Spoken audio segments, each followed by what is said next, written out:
أعوذ بالله من الشيطان الرجيم بسم الله الرحمن الرحيم الحمد لله رب العالمين والصلاة والسلام على أشرف الأنبياء والمرسلين سيدنا محمد وعلى آله وصحبه أجمعين اللهم اهدنا اللهم اهدنا اللهم اهدنا آمين يا رب العالمين. Dear brothers and sisters, Assalamu alaikum wa rahmatullahi wa barakatuh.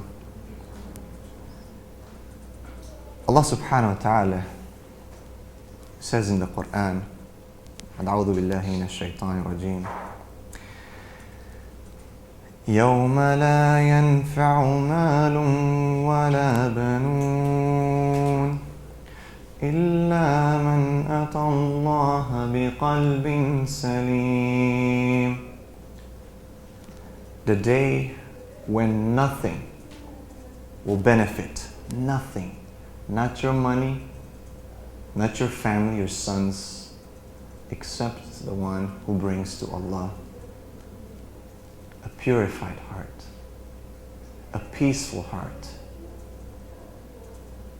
Brothers and sisters, I remember being in grade 11 and sitting in my English exam, and the question that came on the exam was a very amazing question. I cannot forget still, and I think it ties in perfectly with today's topic. And the question said, expand upon the meaning or the poet's verse that says some of the greatest battles that were ever fought were within the quiet chambers of our hearts. Some of the greatest battles that were ever fought in the whole world were within the quiet chambers of our hearts. And if you think about it, every single one of us has fought some, not just battles, but wars within our hearts. What should I do here? What should I do there? My family, my loved ones, dealing with losses, dealing with challenges in your life, with faith, with being oppressed, with happiness. The heart swinging back and forth as to what you should do. Should you do this or should you do that? Which way should you move? How should you deal in a certain situation? What are we discussing today, brothers and sisters? It's a topic that is of paramount importance and is purification of the heart. Tasqiyat al-qalb, or as other people have said, tasqiyat al-nafs. And we're going to see the relationship between the two. And why are we looking at this topic? I always try to choose a topic that is going to benefit me actually. And wallahi, I pray to Allah subhanahu wa ta'ala, and this is one of my biggest fears actually, that my intention is not sincere every time I do any lecture or I come here. And it's so hard, subhanAllah, to travel and to try to keep your intention for the sake of Allah. Because imagine, you're wasting all your time, all your money, everything, and you get nothing. And you feel it again. Where do you feel it? In your heart. That struggle again, that push and shove, that I need to do this sincerely. So this is so important, why we're discussing this today.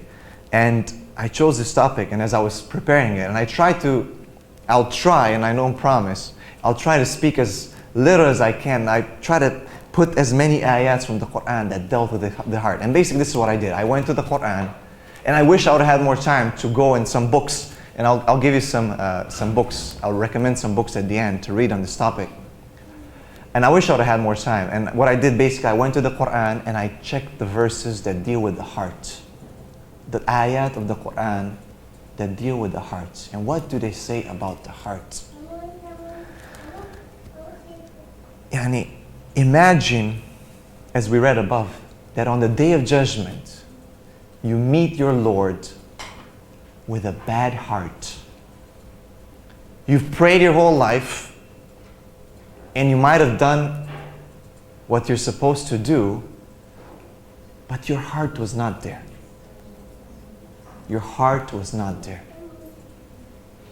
You might have had a beard, wear a kandura, imama, but the heart was not there. And we know the hadith of the Prophet ﷺ, that some of the first people who enter hellfire are people who have memorized the Quran.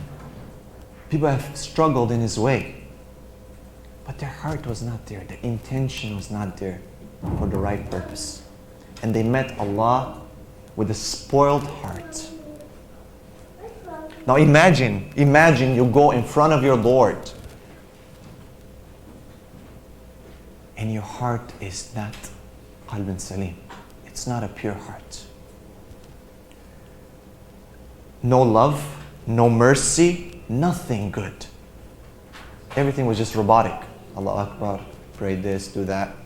And it's just something that we've inherited from our parents, from our grandparents, from our society and our culture. Also, why are we discussing this? Brothers and sisters, this is one of the subjects that so many people have gone astray in. Because it's so important. And because of its importance, who's going to be there to stop you from achieving this purification of the heart? It's the biggest enemy that we have. And that is the evil in this world, the shaitan, the Satan. Is going to be there to wait for you, to spoil any occasion that he has. Can we turn this? There's a little bit of a buzz, sorry. Many people have gone astray in this subject, to the point that there's people who said, we love Allah so much, we love God so much, we don't even need to pray anymore. We can just sing about His love. We can just say His name 1,300 times, 323 times, and jump on one leg, and we're okay. Because Allah says in the Quran, and worship Allah till you have reached yaqeen. Hatta atahu al-yaqeen. And they said yaqeen means certainty. You're certain, you know that Allah loves you, love Allah, khalas, you don't need to worship Him anymore. There's been people who have said this. But they've missed the point. Because in the Quran, yaqeen is till you have reached death. You have to worship God till you die. Till the last breath that you have. You're sitting on your deathbed, and our hope is that we can say, La ilaha illallah, Muhammad Rasulullah. There's only one God. This will be, inshallah, our last act of worship on our deathbed. Inshallah. And this is something that we need to practice and practice and practice. If our tongues are not wet with this, it's not going to come. It's not going to be. As the Prophet ﷺ says, Man qala la ilaha illallah dakhala al-jannah. Who says la ilaha illallah will enter Jannah. But that statement is qualified. And that's why, even though Abu Hurairah narrated it, the Prophet abstained and told people not to narrate it, till they understand what comes with just saying la ilaha. It's just something on the lips. Every bone, every single joint in our body should reflect la ilaha illallah. And of course, the most important thing in our body, the heart, should reflect and beat on la ilaha illallah. This is why, as I said, it's so important. There's many people who have taken upon themselves to follow the sunnah, yet it's not in their hearts. Brothers and sisters, I stress it, and I stress it too much. There has to be a meeting point between the external appearances and the internal iman, the faith. You cannot just look like a Muslim. You have to act like the Muslim. You cannot just be an alim, a knowledgeable, a scholar, but you have to be an amil, a servant, a person who does work. And the two are meeting. Islam starts from the outside. You know, people say, man, I can be a good person inside. Why do I need to have a beard? Or why do I have to, pray or anything like that? I can just be a good person. And then on the other side, people say that I'm following the sunnah and this and this. Don't tell me about being good and blah, blah, you know. But both are wrong. Because Islam starts from the outside and from the inside, and they meet somewhere. And this is something very important. This is why we need to study this subject. And I'm telling you, out of 10 that you'll search or you'll look through it, at least 9 are not correct. At least 9 are not correct. So how are we going to do this? Today, as I said, we're going to look at the ayats. And I've selected a few, and maybe I won't get through the whole of it. But I'll try to, as I always do, I try to push you in some direction to try to go and do some more research for yourself. And wallahi, as I was doing this, and you can't help but being moved. You read some of the ayats and you ponder upon them, and tears come to your eyes. And you're like, subhanallah. And even though you might have read this verse before, but to ponder it and to understand it is so important. The thing is, brothers and sisters, with a heart, as the Prophet ﷺ said, and there's a hadith, and if anyone wants to take notes, I'll give you the actual references to the verses so you can look them up.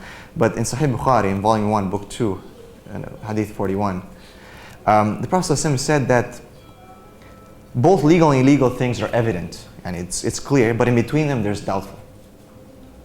Okay? And these things most people have no knowledge of. And look at the importance of what it's being said here, subhanAllah. So whoever saves himself from these suspicious things, save his religion and his honor. And whoever indulges in these suspicious things, in doubtful things. And the Prophet ﷺ taught us of an axiom that you should use for your life. Forget about anything else. Use this axiom for your life. دَا مَا يُرِيبُ إِلَى مَا لَا يُرِيبُ. Leave what is doubtful and follow what's not doubtful. I mean, in anything, think about it, in your work, you have something doubtful on one side and something certain on another side. What are you going to do? This is just pure reason. Why people are indulging in things, that, this can mean this or can mean that, or, the Quran says clearly in Surah Al-Imran, at the beginning verses, that people who follow these mutashabih, this can mean this, can mean that, it's clear, it's not clear. They have what? A disease where? Again, in their hearts. And we'll see, what the heart says about diseases. And whoever indulges in suspicious things is like a shepherd who gazes animals near the himma, the private pasture of someone else. And at any moment he is liable to get into it, to commit a sin, to transgress, to trespass on a property. O people, be aware. Every kind of himma, any kind of moment there's a himma. And the himma of Allah subhanahu wa ta'ala is on this earth is His legal things. What's forbidden, what's not forbidden. Beware. SubhanAllah. Look, the words are so powerful. Beware. There is a piece of flesh. See, sometimes we just quote this hadith with starting from there's a piece of flesh in the body, but we forget about this very important thing that I just read. There's a piece of flesh in the body. If it becomes good, then the whole body becomes good. But if it gets spoiled, then the whole body gets spoiled. Verily, it is the qalb. How many times, and I ask you to ask yourself, how many times, brothers, sisters, how many times something happened in your life? Let me be more straight. How many times we've sinned, I myself have sinned, and we felt that dagger in the heart, that sting. You've looked at something you're not supposed to look. You said something you're not supposed to. And if you don't feel the pain, that there's something wrong. But how many times we felt it straight in the heart? An anxiety, a stab there that hurts so much. And we were split, like, what should I do? You can't even eat anymore. You can't sleep properly.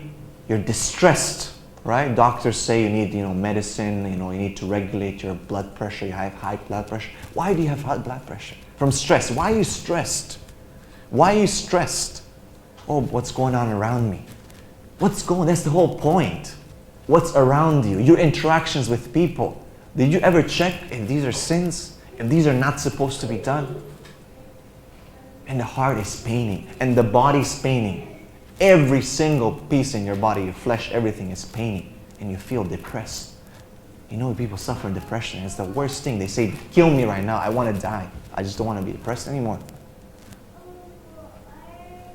And I remember myself before embracing Islam, there was a period when I migrated to Canada, and there was such a shock, a cultural shock for me, that and on one side my brother, became a gangster and was going with people and doing things, and on the other side I was split. My heart was fighting that, yeah, that looks nice and I can do that, but it's not correct. My fitra was calling me and saying, this is wrong.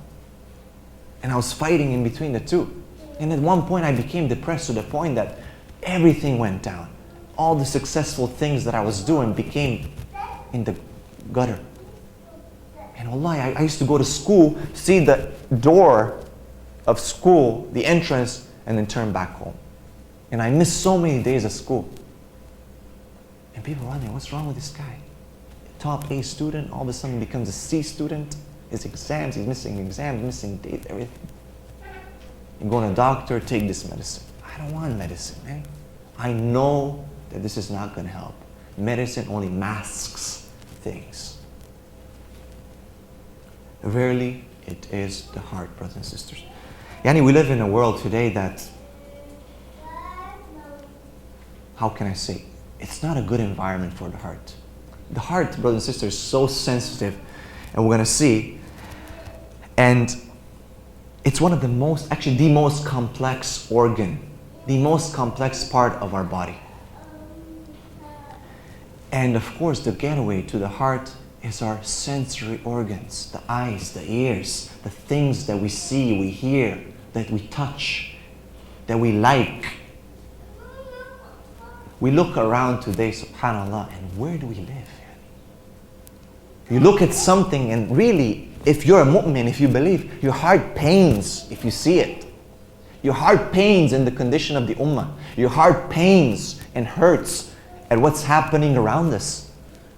It's paining. And if it's not, then we need to wake up, man. There's something wrong within our hearts.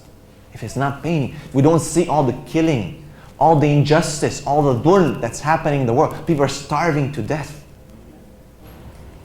If it's not hurting us, what's happening to us? We've lost our heart. Have we lost our heart? Brothers and sisters, this is a question I myself ask myself every day, subhanAllah. And we know when we fall into sins and you let it go, subhanAllah, his heart doesn't pain anymore. It gets acquainted to it. As the Prophet ﷺ said, that a black dot gets put on the heart every time you sin. And slowly, slowly it starts covering it. And this is what you can call in psychology, and you're getting accustomed or naturalized, or basically just you're used to it, desensitized to things. Everyone who starts any kind of perverted thing or any kind of wrong thing will know that the first time you felt bad. Remember when you were a child and you did something wrong, you felt bad the first time. And then the second time, third time, they became so, fourth, fifth, sixth, seventh. By the 8th, 9th, 10th time, what you do? You start excusing yourself. You start making some kind of excuse up.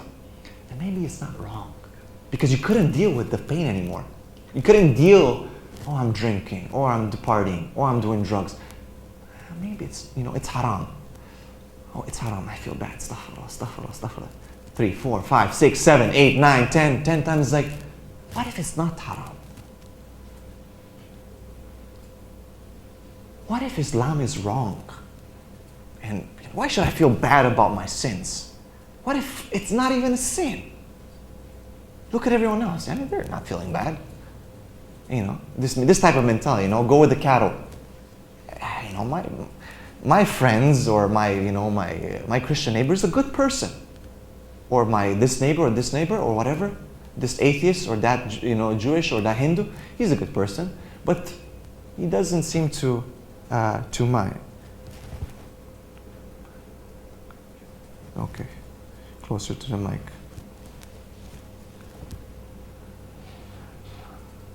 Maybe they're right and I'm wrong.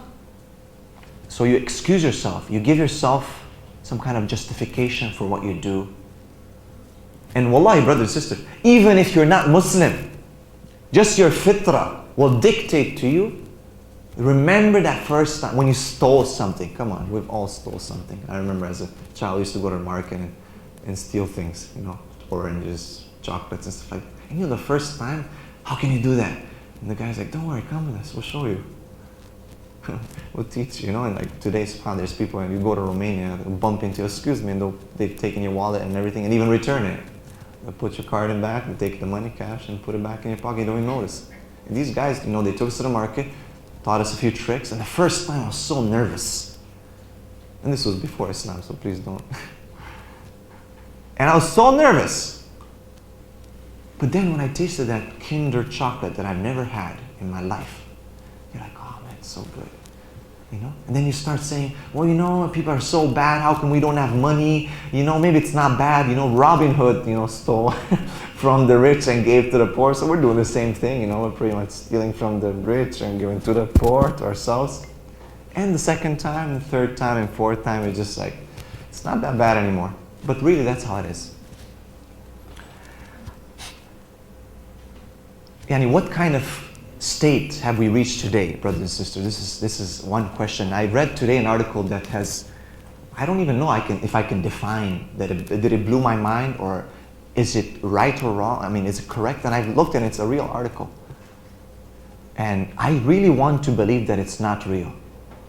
And I'm sorry that I'm bringing this up, but we need to understand, yani, what kind of world we live in. Who are we following? Who are we willing to look to? Who's in our house every day? Who are the people that we're looking forward to? Towards, for examples. We all like them somehow, or one way we're fighting against it, we know them. At least just the fact that we know them shows that they're somehow important to us. And I call this article 3D Zina. But actually, the article basically says, and I have it here, if you want, I can share with you after. But basically, a woman became pregnant, she claims, from going to a 3D, this new thing, pornographic cinema. And she says that she became pregnant from going to this pornography cinema. Her husband was serving in Iraq. So this is where really comes the sickness. When he came back, she found a baby with her. So the wife's excuse was like, no, I've been faithful, my honey. I went to this cinema and somehow I even wanted to sue them. Imagine this, Yani. How I looked at it, I was like, are you for real? And the guy believed her and recorded the child as his own son. Penny, what is this? You watch a movie and you become pregnant? What's wrong with you? This is what we've become, brothers and sisters. This is what's happening today in our lives. And I was, today actually, and I'm a teacher, I was teaching some kids. And an Arab Christian, he told me, come, let the kids watch a movie. It's Thursday, let's watch a movie. So I brought him and I said, listen, is there any scenes that are not good for kids? These are Muslim kids, they're locals. So I don't want them, to see kissing scenes and all these things, right? He says, no, it's a kid's movie, he says. Lo and behold, within 5 minutes, there's some scene. I was like, okay, thank you. Get up, kids, let's get out, And he said, no, it's a kid's movie. So what does that mean? What's the standard for what's a child's movie and not anymore? To how far, how much should you show and should you not show? When it becomes, it's not appropriate anymore.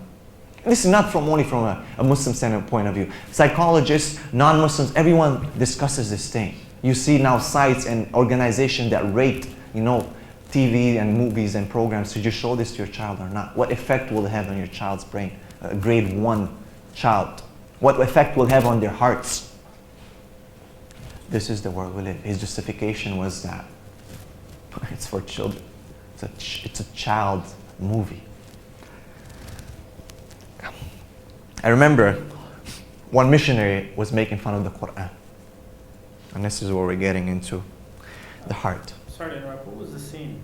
Do you know? The scene was this girl and this guy kissing, right? Now someone would say that, that's not that bad, Number one, the way they're dressed.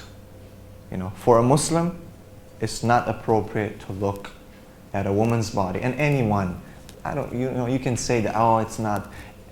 Men look at women's bodies. They like that. Whether you agree or not, I don't think I'll invite anyone to debate that. And please, as the brother did, interrupt me if you have something that you want to discuss. But I showed them even, subhanAllah, one time when I made this mistake, I showed them a cartoon about electricity made by a electricity saving company. And in the end, everyone's watching. And you should see the faces that they've put on themselves and what they said after. And I didn't preview this cartoon because I said it's made by the electrical company, blah, blah, blah. And it's, so I downloaded it and I showed it to them. Saving energy, they're like superheroes, blah, blah, blah. And all of a sudden in the end, they're going to sleep and the father and the mother are in the shower kissing. And the kids are like, oh, astaghfirullah. And they're all like, ah. Because they're pure. They are not corrupt yet. For them, that is not appropriate at their age. We don't have the debate, or just kissing, if you're an adult, you can, but this is not the issue. At that age, they're pure. And for them, that was wrong.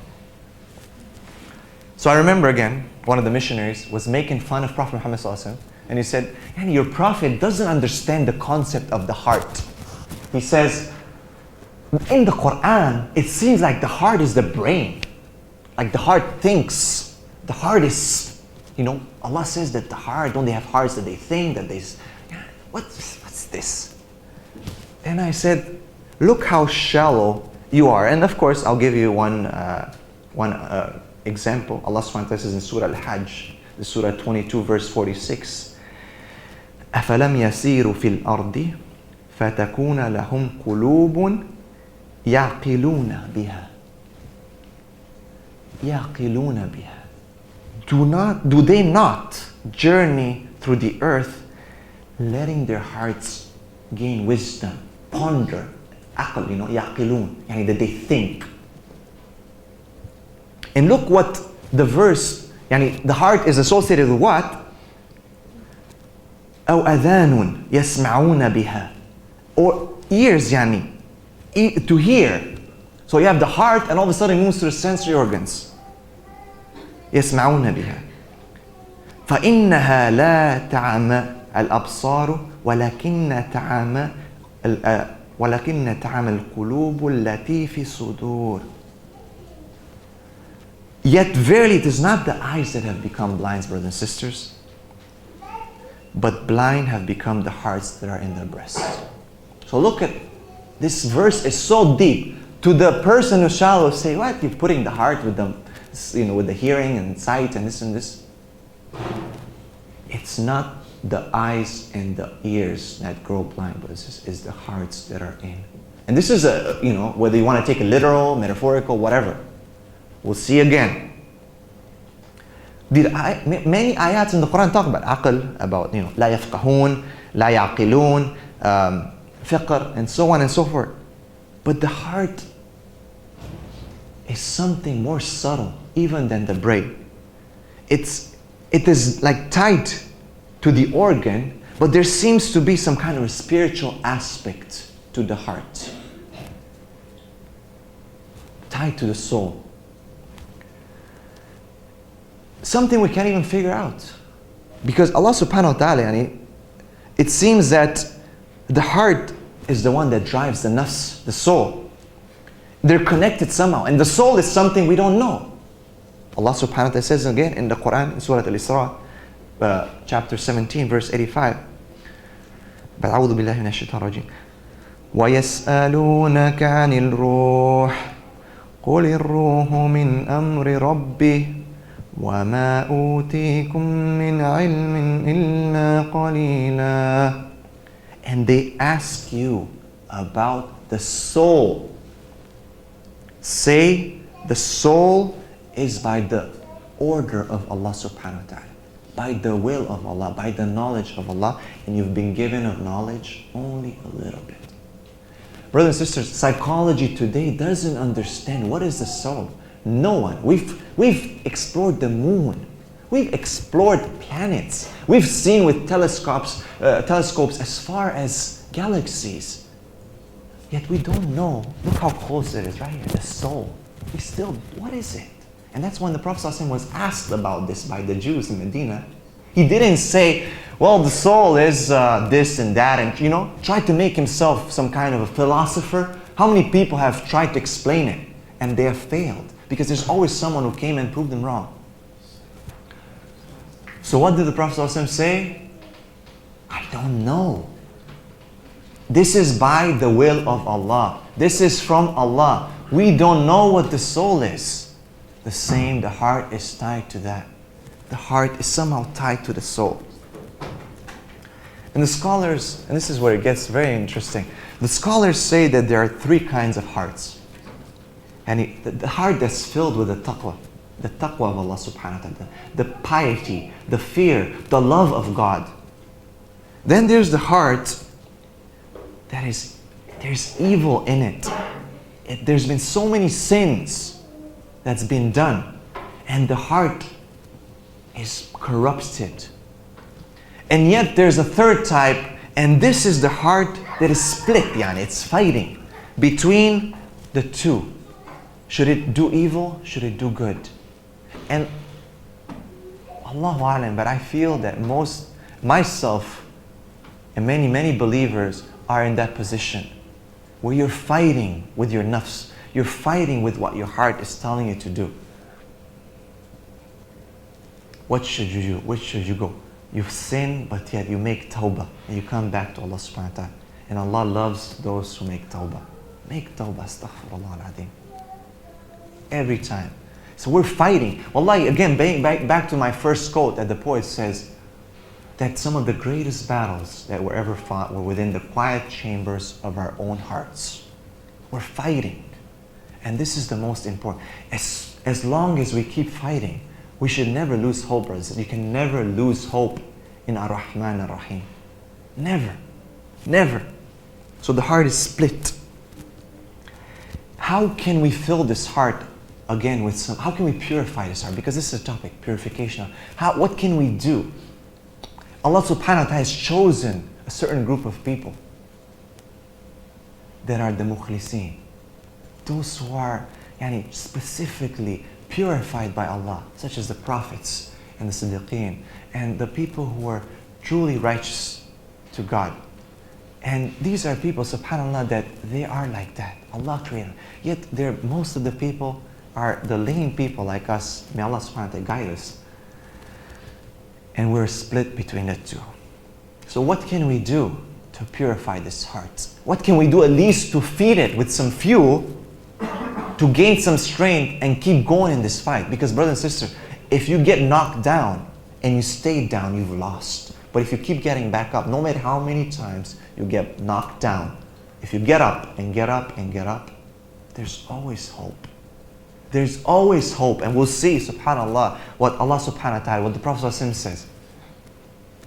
The dhikr of Allah and the tawbah is what keeps the heart, at least purifies it, cleans it. So you sing, you make that black dot tick, and then you make the tawbah, the purification. Sincere, I'm not talking lip service, brothers and sisters. Lip service is cheap. Sincere purification. And that black dot is removed. And maybe you sin again. And you make tawbah again. And you keep going and going and going. Till you reach yaqeen. Till you die. Allah subhanahu wa ta'ala says in the Quran, this is Surah 13, 28, Ar-Ra'd, the thunder. أعوذ بالله من الشيطان الرجيم. الذين آمنوا وتطمئن قلوبهم بذكر الله ألا بذكر الله تطمئن قلوب. Those who believe and whose hearts find rest in the remembrance, in the dhikr of Allah, in the remembrance of God. For verily in the remembrance of God do the hearts find peace, tranquility. I remember sitting in the university, And I was stressed studying for exams. And this Sudani brother passes by and he sees me. And this is the first, I was a new Muslim, maybe 2 years into Islam. And the brother told me this ayah, and I remember because it sounds so beautiful. أَلَا بِذِكْرِ اللَّهِ تَطْمَئِنُّ الْقُلُوبِ.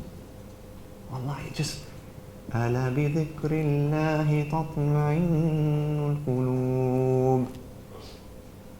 And I remember, and I said, what does it mean? He says, verily in the remembrance of Allah, hearts find tranquility. So he says, remember Allah, brother, you'll feel better. Because somehow he saw it on my face that I'm not feeling good. And lo and behold, I said, Subhanallah, Alhamdulillah, wa la ilaha illallah, Allahu Akbar. And you start feeling different. Just saying the word Allah, you start feeling different. And you look at the sky. Try to remember the creation reflects Allah subhanahu wa ta'ala's attributes. Remember Allah. Feel it in your heart and you'll feel better. Wallahi, I attest to it. Nothing ever soothes me. Give me money, give me whatever. But the remembrance of Allah subhanahu wa ta'ala, I would not trade it in for anything in this world. And many times we find the verses in the Quran. Again, I apologize that I'm speaking a lot. I want to make it more about the verses, inshallah. We find verses that the heart is in the context of receptors itself alongside, as we said, with the ears and eyes. But the heart is the receptor of divine revelation, brothers and sisters. It is the receptor of divine revelation. It is the receptor of understanding the wahi, understanding the revelation of Allah subhanahu wa ta'ala. This is the heart, the speech of Allah, the hikmah, the sunnah. This is the heart. Listen to this verse. This is Surah Qaf. This is chapter 50, verse 37. Allah subhanahu wa ta'ala says, أعوذ بالله من الشيطان الرجيم إن في ذلك لذكرى لمن كان له قلب أو ألقى إن في ذلك لذكرى لمن كان له قلب أو ألقى السماع وهو شهيد. In this, behold, there is indeed a reminder for everyone who has a heart, a wide awake heart, and who lends an ear and a conscious mind. And subhanAllah, look at this. This reminder is for people who have a heart, an open heart. The reminder comes where? First with the heart. They didn't say who rationalizes, who has gained the knowledge. Brothers and sisters, I'm telling you right now, I know many people who are non-Muslims who are much more knowledgeable than myself, first of all, and probably than many of you here. Non-Muslim, look at John Esposito. Many professors who are teaching in the Oriental schools memorize the Quran, no hadith, usul al-din, and this and that, and subhanAllah, but they don't believe. They don't believe. They could, and we would study under them maybe. But they don't believe. Even though you find them many times in their books saying that their hearts feel somehow attracted to the Quran.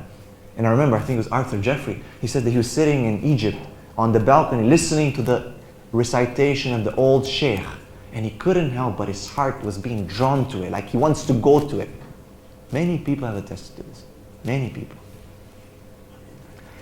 Again, Allah subhanahu wa ta'ala says in Surah 26, verse 193, نزل به الروح الأمين على قلبك لتكون من المنذرين. Allah subhanahu wa ta'ala says, it's been revealed by divine inspiration, by the trustworthy spirit, by the angel Jibreel alayhi salam. Upon where? Upon your heart, O Muhammad sallallahu alayhi wa sallam. That you'll be among those who are warning. Look at this. Where did the Quran come? Upon the heart of the Prophet ﷺ. Upon the heart. We know the Prophet ﷺ tried to sometimes try to recite fast, so he doesn't forget. Allah tell him, no. Inna alayna jama'u al-Quran. I will gather it. I will recite it. I will give it to you. Allah will protect this Quran. Don't try to push your lips to say the Quran. Allah put it in his heart. So the heart, again, is a receptor of wahy, of revelation.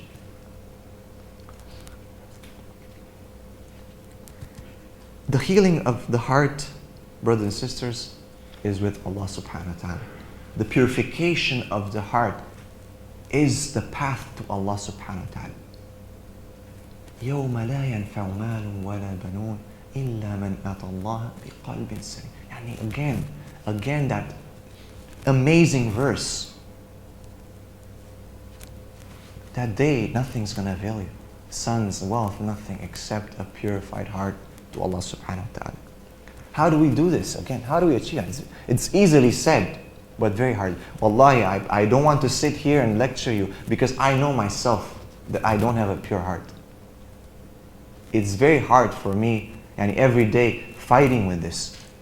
And there's nothing wrong with admitting that. And this is maybe one of our first steps to fixing that. And it's as long, and we need to feel bad about this. We need to reprimand ourselves. We need to not give up. So many people I see, they're like, how do you know that Allah is going to forgive me?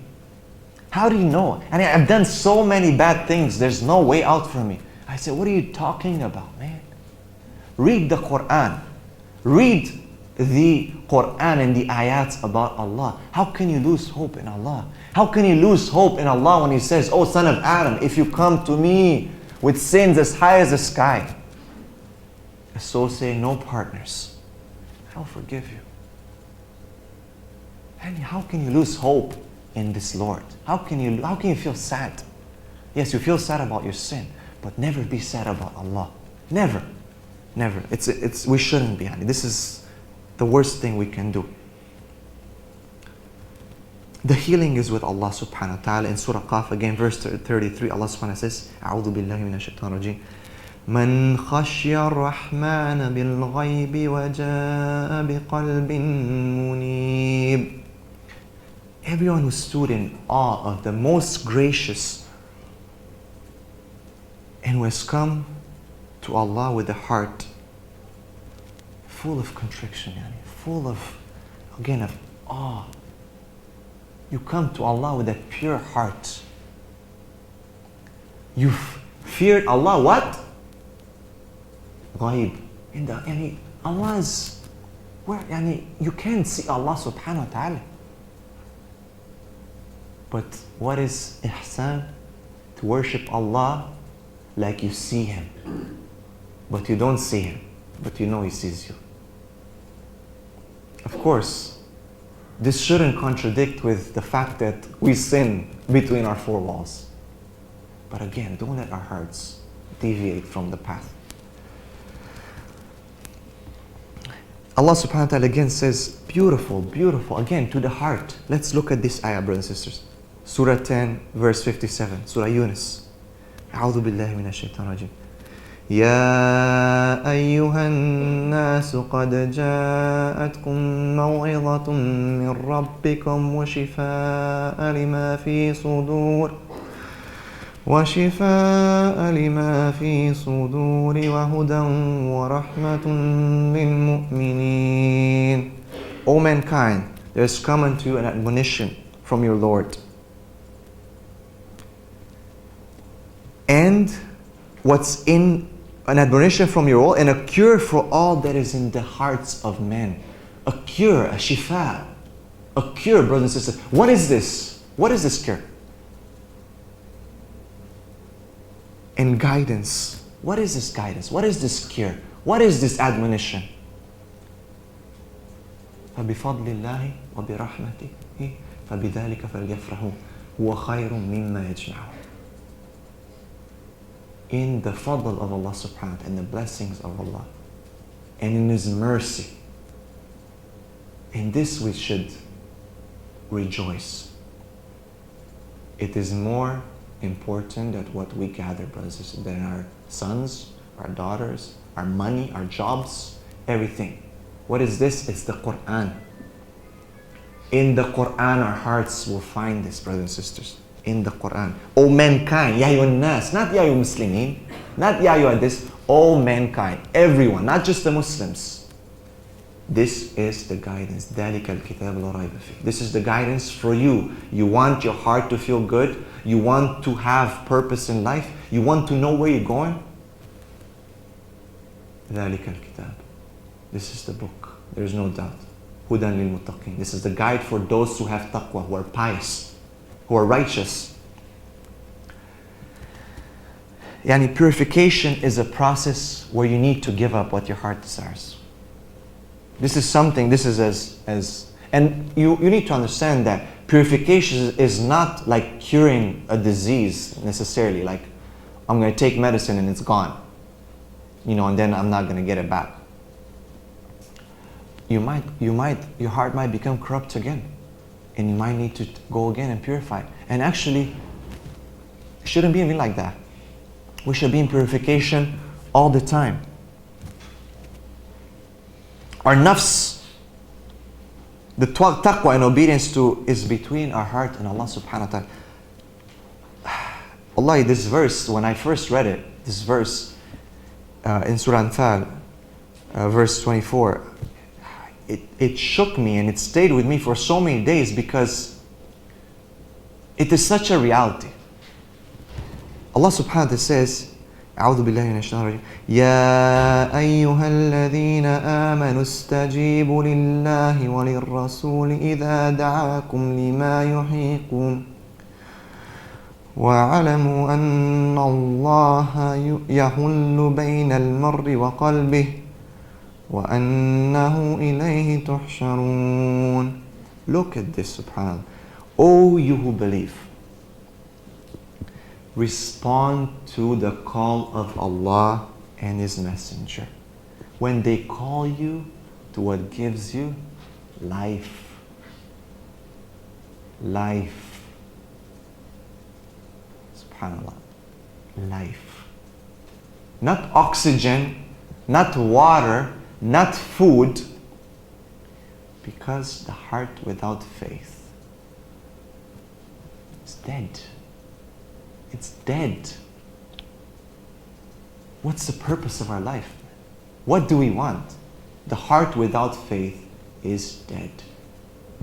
You grow up, you eat, sleep, go to bed, mate, eat again, sleep again, go to work, and you die. So what did you do? Okay, you lift kids after it. They do the same thing. Eat, sleep, mate, go to sleep, go to work, die again. Maybe you left some political aspirations. Maybe you left some books behind. But what did you really leave? When they call you to that which gives you life. Surah 8, verse 24. And know, pay attention, and know. إِنَّ اللَّهَ يَحُولُ بَيْنَ الْمَرْءِ وَقَلْبِهِ. Allah comes between a man and his heart. Think about this, subhanAllah. Allah comes between a man and his heart. This is the path to purification. You put Allah before or between yourself, your nafs, and what your heart entices you to do. What your heart makes you, or your desires, what you want. And you remember that, wait a second, does Allah want me to do this? This is one of, subhanAllah, all the verses of the Quran, of course, are beautiful, and in Arabic it's just so powerful. Don't forget Allah subhanahu wa ta'ala, brothers and sisters. This is the path to forgiveness. This is the path to purification. It's not that you sit somewhere and you're saying this many times. How can Allah subhanahu wa ta'ala not have told us what we need to do? Why are we skipping steps instead of going to the Quran, to the Sunnah? It tells us what we need. It gives us life, man. Life. Life, not anything else. Life. Why have we left it on the shelf? Why? How many times do we read the Quran a day? How many times we ponder? أَفَلَا يَتَدَبَّرُونَ الْقُرْآنَ. How many times? Don't forget Allah subhanahu wa ta'ala. Allah subhanahu wa ta'ala says in the Quran, just remember every day, you remember Allah. And people say, it's so boring, man. You're just always with Allah, with Allah. So who are you with if you're not with Allah, brothers and sisters? As people say, oh man, you're going to be a believer. So what are you going to be if you're not a believer? What are you going to be if you're not a slave of Allah, a servant of Allah? Who are you going to be a slave to? You're going to be a slave to someone, isn't it? There's no such thing as being, on the harf, on a natural basis. You're going to do something. You're going to be a slave to what the magazines on TV dictates or whatever, social system or political system or religious system. Who do you want to be? Whose friend do you want to be? Who do you love? This is something who is in your mind? This is something we need to remember. Allah subhanahu wa ta'ala says in the Quran, بعد أعوذ بالله من الشيطان الرجيم. This is in Surah Al-Baqarah, verse 152. فاذكروني أذكركم واشكروا لي ولا تكفرون. And remember me, I will remember you. And thank me. And don't disbelieve. Don't deny. Who created us, brothers and sisters? If I give you a gift, are you going to go and say thank you to the guy next door? If Allah created us and gave us a gift, are we going to thank someone else? Is there Allah? Is there another God with Allah subhanahu wa ta'ala? With God, the creator? He created us. He gave us everything. How can we not remember? Who are we going to thank? Who are we going to worship? Worship is not just making sujood, praying, Allah Akbar, this and that. And your whole life, with the right intention, can be a worship. How you deal with your colleagues, with your family, with everyone around you. That's why Umar Khattab, when he saw people praying in the masjid over and over and just staying there and staying too long, he said, what are you doing? What are you doing? This is not Islam. You just stay in the masjid all the time. Go out. Serve the people. Do good. This is Islam. Where are we, Muslims? Where are we? We're supposed to be number one in social care, in humanity, in serving others. Where are we?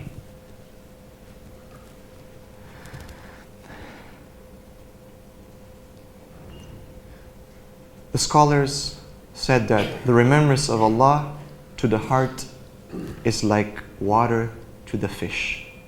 What happens to a fish when you put him out of water? He dies. He dies, subhanAllah.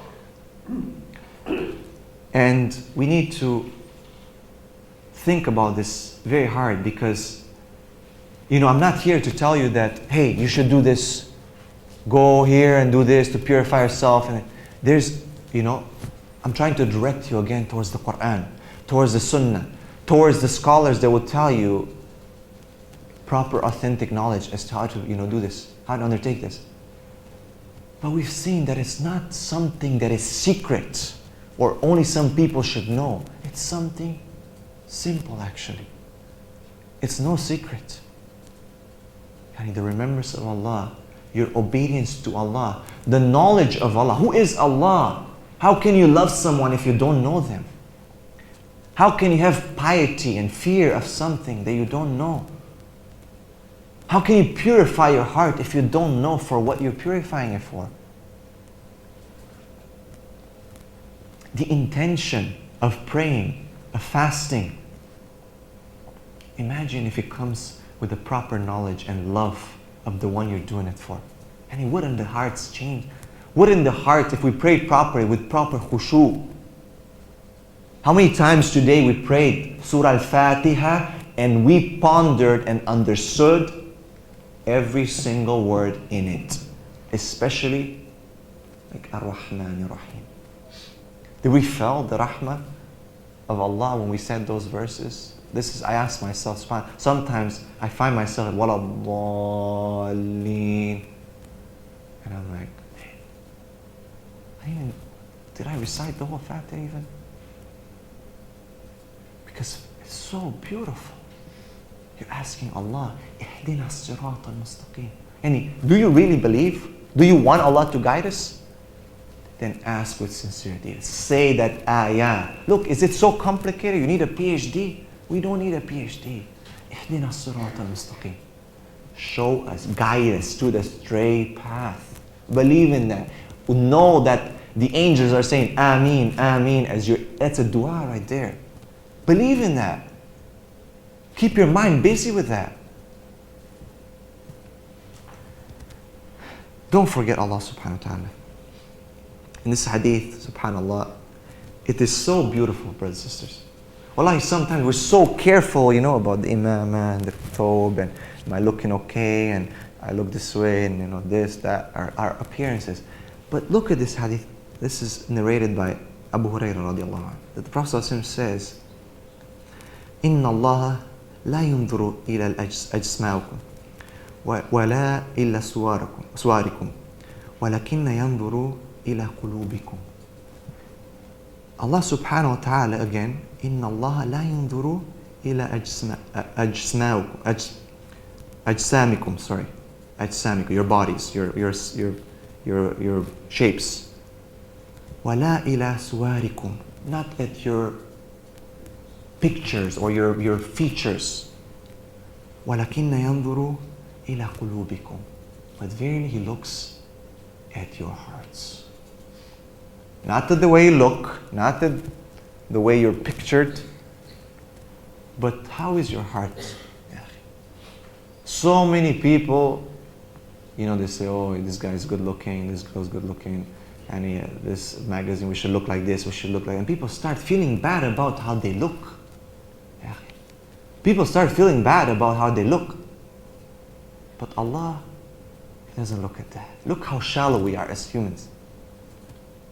Allah looks at the hearts. The hearts, brothers and sisters.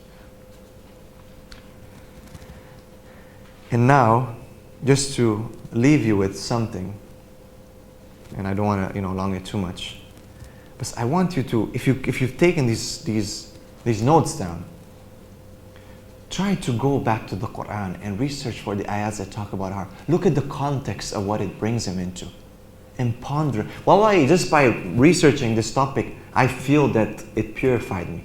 I've noticed some things in myself that I'm like, man, I've missed that. And going back to a very important point right now, and that is again, why the heart? Why does Allah make such an important emphasis on the heart? Why does Allah put the heart next to hearing, seeing? Says that the heart understands, the heart comprehends, the heart this and that. Why? Well, and again, going back to what the missionary was saying, he was making fun of the Prophet ﷺ. He says, what is wrong with your Prophet? He doesn't understand. He thinks the heart is... Muslims believe that people think with their hearts. Everyone knows that you think with your brain. Listen to this.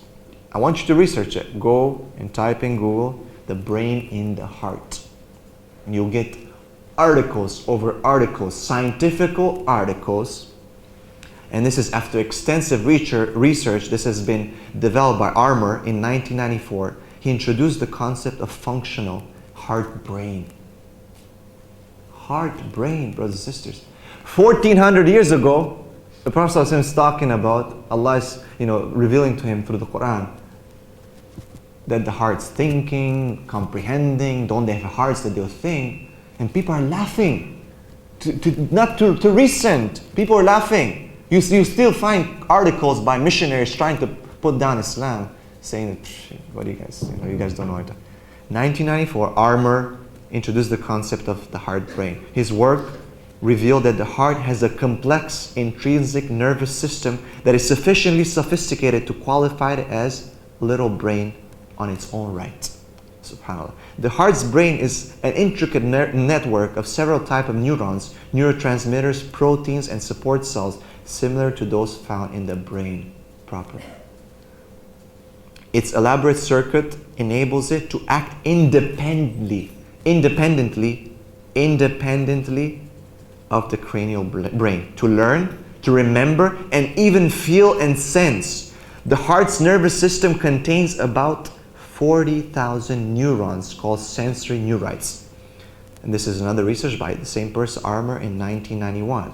Information from the heart, including feeling, sensation, is sent to the brain through several afferents. The heart is sending signals to the brain, brothers and sisters. Imagine that. These afferent nerves pathway enter the brain at the area of the medulla and cascade up into the higher centers of the brain, where they may influence perception, decision-making, and other cognitive processes. It's not your brain that hurts, brothers and sisters, when you sin. It's not your brain that hurts, even though your head might hurt. When you see bad things happening, or when you're sad, but your heart hurts, man. That's why, be it with love or something, what do you say? You don't say, I have a broken brain. You say, I have a broken heart. Because your heart pains of the love that you lost, or so on. The heart's magnetic field, look at this. Research has also revealed that the heart communicates information to the brain and throughout the body via electromagnetic field interactions. The heart generates the body's most powerful and most extensive rhythmic electromagnetic field, more than the heart. The heart's magnetic component is about 500 times stronger than the brain's magnetic field and can be detected several feet away from the body. You beat that. Anyone who had the audacity to put Islam down or put the Prophet down, be it 1400 years ago, be it 10 years or 15 years. And wallahi, brothers and sisters, how many times people have looked at the Quran and says, but Allah says in the Quran, سَنُرِيهِمْ آيَاتِنَا فِي الْأَفَاقِ وَفِي أَنفُسِهِمْ حَتَّى يَتَبَيَّنَ لَهُ أَنَّهُ الْحَقِّ. We will show them the evidence, the signs in the universe, around themselves, and in themselves, till they will have no more doubt that this is the truth. This is the truth. How many times? Again, you can research this. And there's a few books that I want to recommend to. I don't want to draw it too much. One of them is The Purification of the Soul, and that is according to the earliest sources compiled by the works of Ibn Rajab al-Hanbali, Ibn al-Qayyim al-Jawziyah, Abu Hamid al-Ghazali, and this is collected and arranged by Ahmed Farid. You can find these books even online, I think. The second is Causes Behind the Increase and Decrease in Iman, and this is by Sheikh Abdul Razak al-Abad. Again, first one is Purification of the Soul according to the earliest sources. This is by authentic hadith and sayings, compiled by the works of Ibn Rajab al-Hanbali, Ibn Qayyim al-Jawziyah, and Abu Hamid al-Ghazali, some giants of purification of the soul and the heart. Yes, Purification of the Soul according to the earliest sources, compiled by the works of Ibn Rajab al-Hanbali, Ibn al-Qayyim al-Jawziyah, and Abu Hamid al-Ghazali. And this is compiled by Ahmed Farid. The second book is Causes Behind the Increase and Decrease of Iman, and this is by Sheikh Abdul Razak al-Abad. And there's some other, Ibn Taymiyyah has a book called Diseases of the Hearts and Their Cures. And so again, Diseases of the Hearts and Their Cures by Ibn Taymiyyah. And another book, Purification of the Soul by Jamaluddin al-Zarabozo. Was a convert to Islam and a very prolific writer in English. I don't want to, again, if you want, I could repeat that, or I have it here, I'll leave it for you on the table. I want to end by,